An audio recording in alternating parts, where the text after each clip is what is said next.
Don't compare yourself with other people. Compare yourself with who you were yesterday. The truth is something that burns. It burns off deadwood. And people don't like having the deadwood burned off, often because they're 95% deadwood. Accept the terrible responsibility of life with eyes wide open. I don't tell people, you're okay the way that you are. That's not the right story. The right story is, you're way less than you could be. Don't lie about anything ever. Lying leads to hell. It is more difficult to rule yourself than to rule a city. There's a personality trait known as agreeableness. Agreeable people are compassionate and polite, and agreeable people get paid less than disagreeable people for the same job. Women are more agreeable than men. Free speech is not just another value. It's the foundation of Western civilization. If you don't stand your ground, then all that happens is people push you backwards. Adopt responsibility for your own well-being. Try to put your family together. Try to serve your community. Try to seek eternal truth. That's the sort of thing that can ground you in your life enough so that you can withstand the difficulty of life. It's in responsibility that most people find the meaning that sustains them through life. It's not in happiness. It's not in impulsive pleasure. No one gets away with anything ever, so take responsibility for your own life. Part of the core information that I've been purveying is that identity politics is a sick game. You don't play racial, ethnic, and gender identity games. The left plays them on behalf of the oppressed, let's say, and the right tends to play them on behalf of nationalism and ethnic pride. I think they're equally dangerous. It's very hard to find your own words, and you don't actually exist until you have your own words. The people who hold that our culture is an oppressive patriarchy don't want to admit that the current hierarchy might be predicated on competence. When you start to realize how much of what you've constructed of yourself is based on deception and lies, that is a horrifying realization. The connection between psychology, mythology, and literature is as important as the connection between psychology and biology and the hard sciences. The idea that women were oppressed throughout history is an appalling theory. Women deeply want men who are competent and powerful, and I don't mean power in that they can exert tyrannical control over others. That's not power, that's just corruption. Power is competence. I've studied authoritarianism for a very long time, for 40 years, and they're started by people's attempts to control the ideological and linguistic territory. Life is tragic. You are tiny and flawed and ignorant and weak, and everything else is huge, complex, and overwhelming. To me, ideology is corrupt. It's a parasite on religious structures. To be an ideologue is to have all of the terrible things that are associated with religious certainty and none of the utility. If you're an ideologue, you believe everything that you think. If you're religious, there's a mystery left there. Become aware of your own insufficiency. Happiness is a pointless goal. Music has an intrinsic meaning, which has always been mysterious to me. Self-love is the only antidote to the chaos of existence. And if you don't love and care for yourself and your own needs, you will cause unnecessary suffering, both for yourself and others.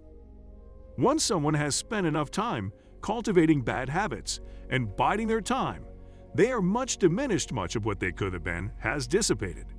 You can't go backward in life. As pessimistic as I am about the nature of human beings and our capacity for atrocity and malevolence and betrayal and laziness and inertia, and all those things, I think we can transcend all that and set things straight. Men and women are not the same, and they won't be the same. That doesn't mean that they can't be treated fairly. We have to rediscover the eternal values and then live them out.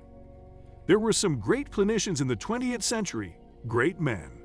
Freud was a genius. Jung was a genius. Carl Rogers was a genius.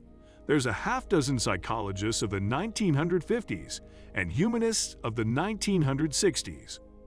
If you're going to be successful, you need to be smart, conscientious, and tough.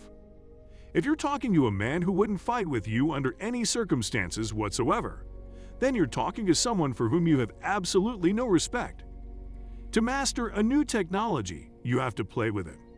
If you're a social scientist worth your salt, you never do a univariate analysis. There is no doubt that inequality destabilizes societies.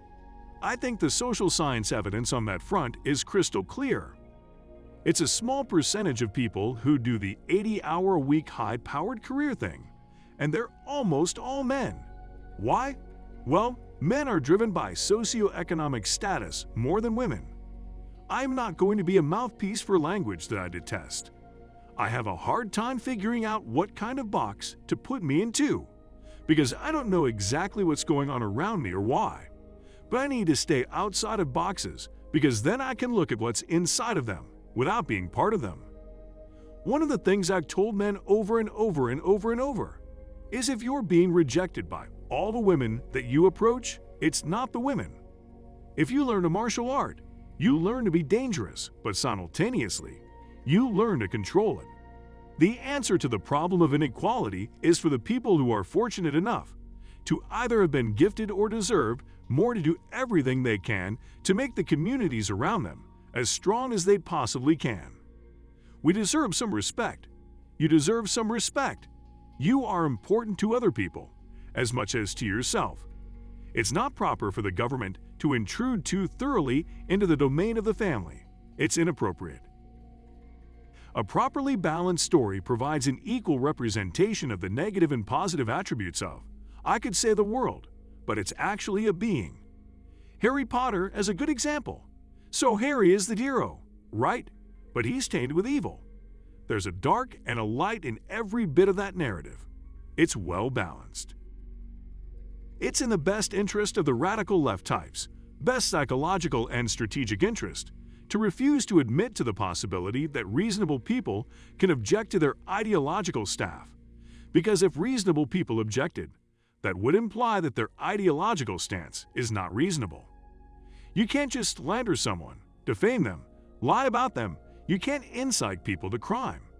There's all sorts of reasonable restrictions on free speech that are already codified in the British common law system. If you're not going to be rewarded for your virtues, and instead you're going to be punished for them, then what's your motivation to continue? People have this capacity within them to set the world straight. It's very difficult to regulate yourself, and if you learn to do that, well, it starts to spill over. In the West, we have been withdrawing from our tradition, religion, and even nation-centered cultures. People have been fed this diet of pabulum, rights, and impulsive freedom. There's just an absolute starvation for the other side of the story. I happen to be a big fan of Western civilization. I think it beats the hell out of tyranny and starvation. That's another hallmark of truth, is that it snaps things together. People write to me all the time and say it's as if things were coming together in my mind. It's like the Platonic idea that all learning was remembering. You have a nature, and when you feel that nature articulated, it's like the act of snapping the puzzle pieces together. You can't have a value structure without hierarchy. They're the same thing because a value structure means one thing takes precedence over another. If you want to occupy the C-suite or the top 0.1% in any organization, you have to be obsessively devoted to your career at the expense of everything else. And women look at that and they think, no. We hope for your support in the form of likes and comments. Thank you.